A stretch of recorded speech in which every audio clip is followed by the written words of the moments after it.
Okay. My name is Kapin, and I offer somatic experiencing at Selfspace. Been doing somatic experiencing since 2019. I do somatic experiencing because probably for the past 10, 15, even 20 years, I've been very interested in personal growth and like what makes people feel good, what makes people be resourceful, be the people who they want to be. Somatic experiencing seems to be the thing that I found that is one of the most helpful structures for helping people make those changes. Somatic experiencing is essentially, it's a way of working with people who maybe are feeling like they're having big feelings that don't quite match what they would expect to be feeling, or they're not having the feelings that they would expect to be feeling. Some people might have a lot of intensity going on in their life that they would want to be like, oh, this is a big deal, I need to respond to this. And it's hard to get their energy up. It's hard to care about it. On the other hand, you have people who are always a little bit anxious or always a little bit amped up, even if life doesn't seem like there's like a thing going on that matches that feeling.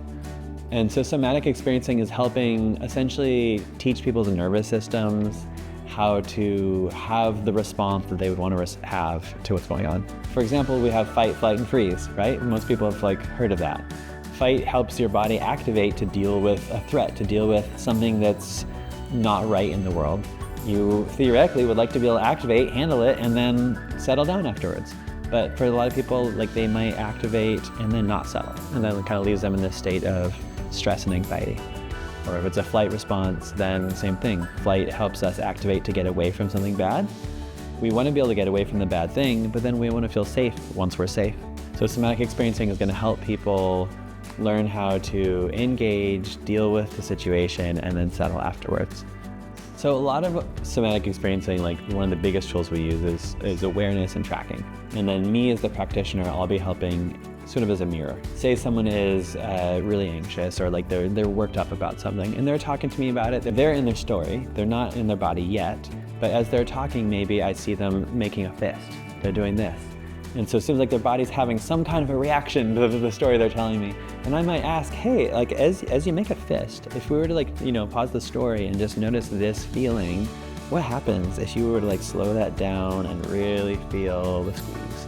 And then that usually helps them get into the feeling. And they're like, oh yeah, I feel kind of mad, I feel kind of hot, I feel kind of ugh, this is kind of gross.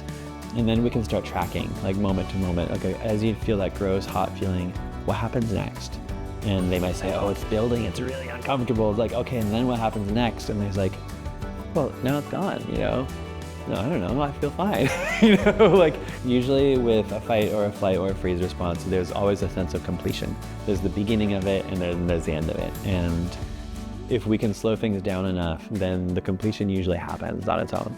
My hope for a client is that anything that's old, any old patterns that keep repeating, stuck in a fight state or stuck in a freeze state, that old cycle will complete. And then also the new stuff will have an easier time to just wash away. Okay, I'm really pissed and now I'm done being pissed. Okay, I'm really scared and now I'm done being scared. That's what I'm trying to work towards with people. My name is Kapin and I'm a practitioner at Selfspace.